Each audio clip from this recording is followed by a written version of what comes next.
불안은 자신의 세계에 가해지는 위협이 감지될 때 뇌에서 시작된다.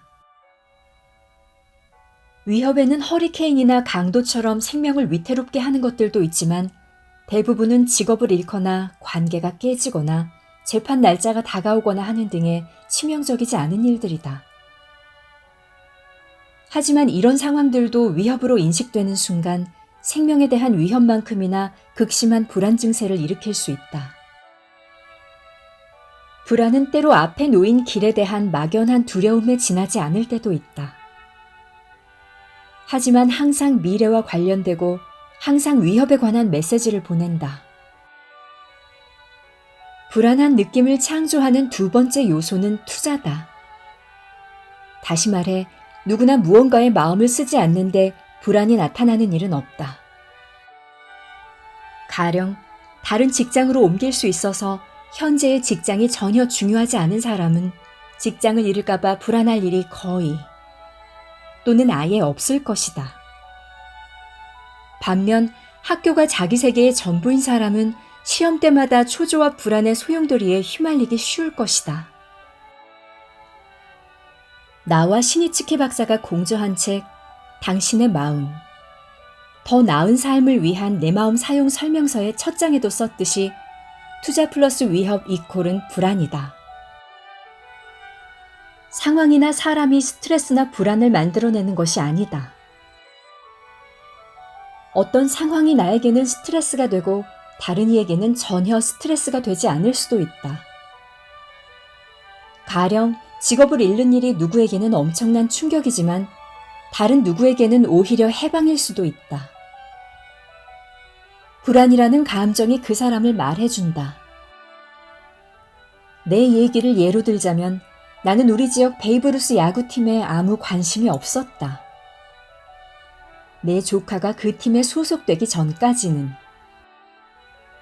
주식시장이라는 것이 내게는 아예 존재하지도 않았다.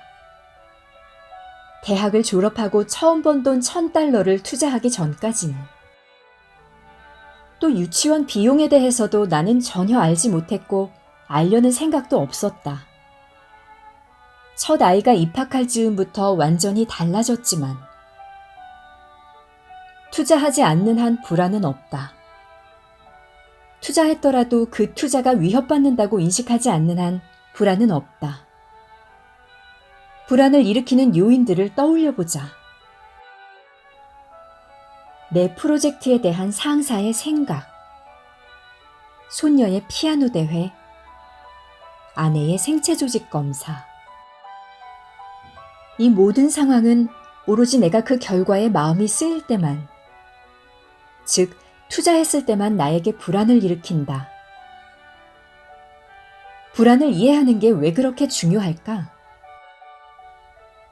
불안을 역추적해서 자신의 투자와 위협을 발견할 수 있으면 평소 불안을 유발하는 상황과 관계에 대해 다르게 생각하고 대처하는 법을 배울 수 있기 때문이다. 불안을 유발할 만한 상황은 끝도 없이 많다. 치어리더 선발대회에 나갈 때, 의사가 혈압계 밴드를 들이밀 때, 어두운 밤 부엌에서 바퀴벌레가 기어나올 때, 룸미러에 경찰차 불빛이 번쩍거릴 때, 유방암 진단을 받았을 때, 날씨 채널에서 불길한 태풍이 예보될 때.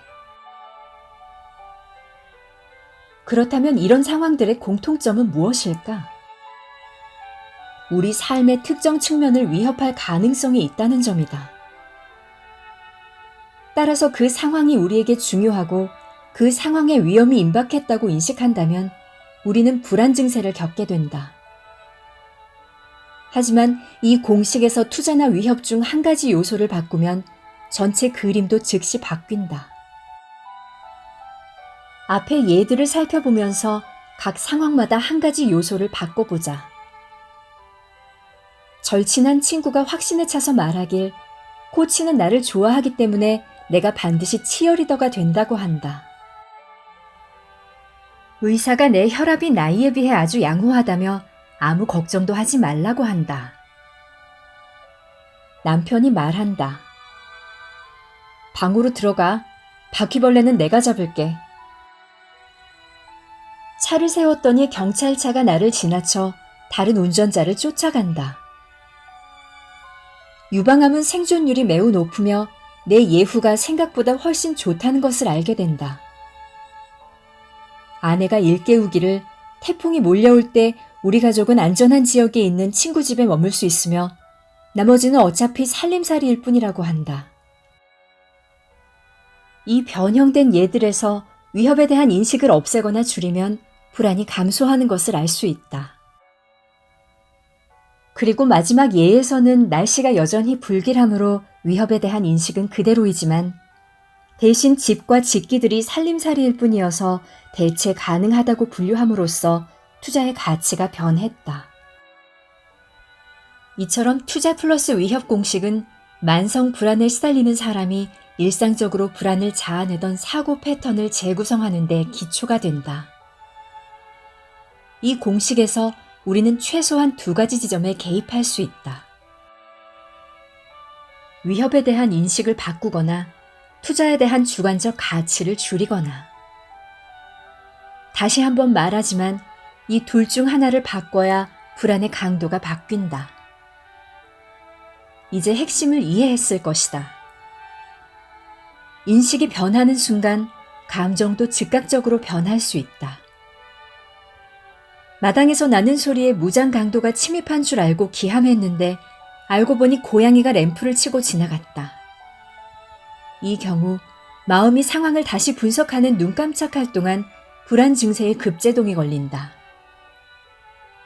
실제 위험이나 위협은 전혀 없었지만 그건 상관이 없었다. 나는 내 투자가 위협을 받는다고 인식했고 그 반응으로 불안이 일어났다. 불안이 일어나는 모든 상황이 거의 이런 식이다. 잊어서는 안 된다. 불안은 결코 실제가 아니다. 실제에 대한 내 인식이 만들어내는 결과일 뿐이다. 심리학자인 리처드 칼슨 박사는 스트레스와 불안을 다스리는 2가지 기본 규칙을 이렇게 꼽는다. 첫째, 사소한 일에 애태우지 마라. 둘째, 모든 일은 사소하다. 얘기가 깊어지기 전에 한 가지 중요한 사실부터 짚고 넘어가자. 다른 모든 감정과 느낌이 그렇듯이 불안은 처음에는 우리의 아군으로서 생겨났다.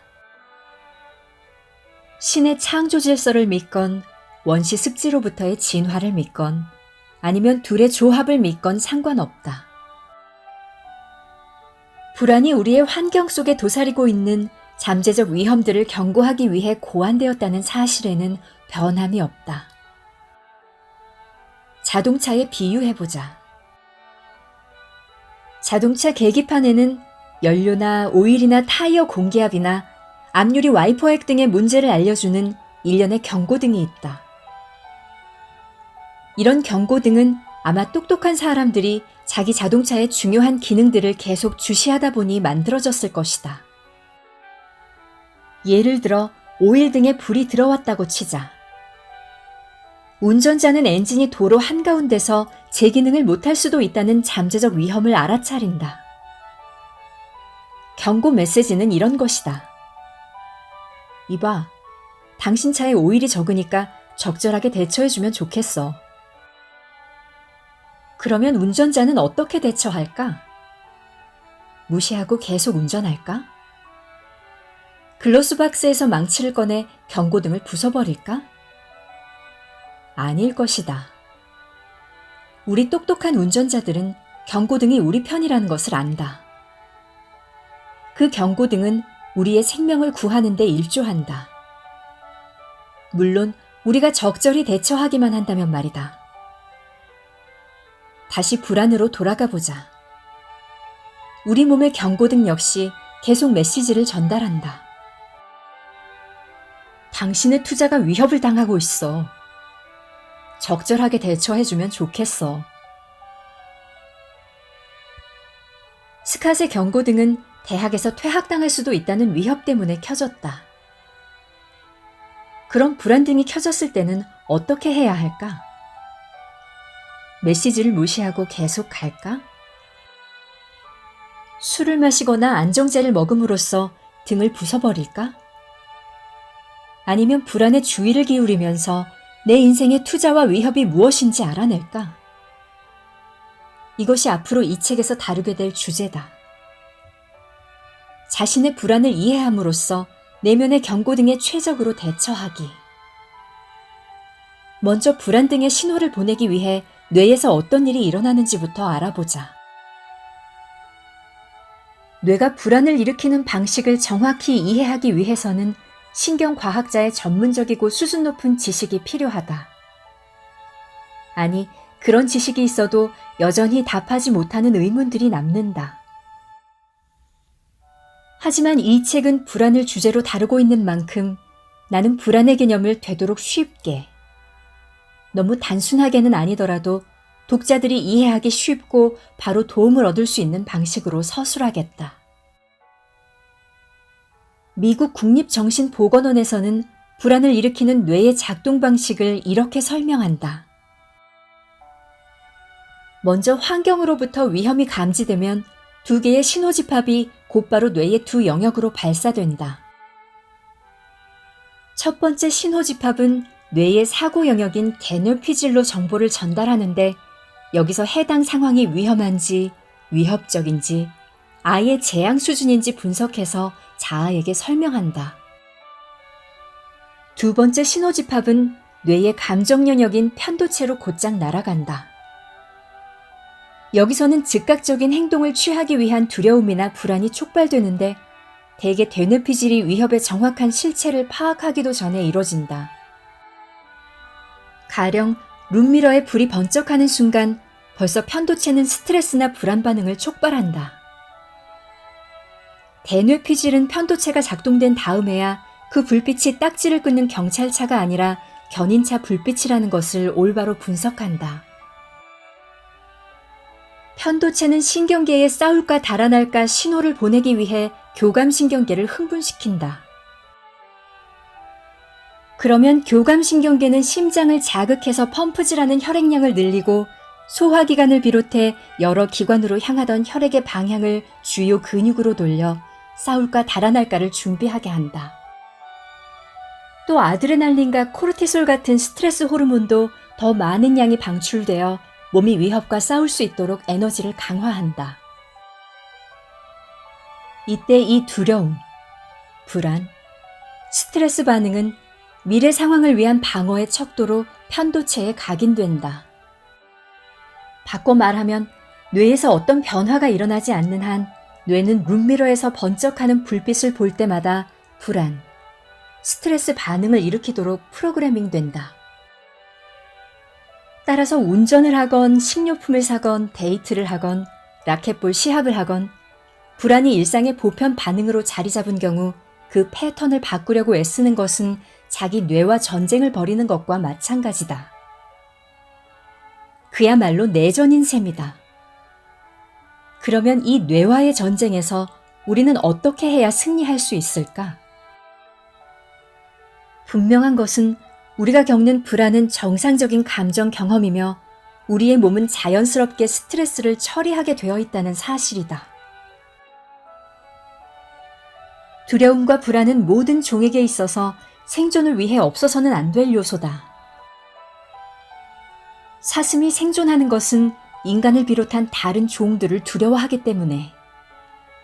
그래서 할 수만 있으면 적들보다 더 빨리 안전한 곳으로 달아나기 때문이다. 여기서 투자는 사슴의 목숨, 생존이고 위협은 포식자이며 불안은 사슴을 달아나게 하는, 즉 적절하게 반응하게 하는 경고다. 가엾은 릭의 사례로 돌아가서 보자. 자동차 헤드라이트 앞에서 몸이 굳은 사슴처럼 그대로 마비되어 버렸던 그의 반응은 동물의 왕국에서라면 그를 죽음으로 내몰 수도 있는 반응이었다. 실제로 불안이 계속 존립하는 이유는 그것이 종의 존립을 돕기 때문이다. 하지만 인간의 경우에는 불안에 감사해야 하는 것이 단순히 생존 때문만은 아니다. 자기 성장 역시 불안을 토대로 한다. 살면서 어떤 식으로든 불안을 한 번도 경험해보지 않은 사람을 누군가 내 앞에 데려온다면 나는 그에게 감정의 코마 상태에 빠진 사람이 어떤 모습일지 보여줄 수 있다. 위협이 되는 어떤 자극들이 없으면 우리는 성장하지 못한다.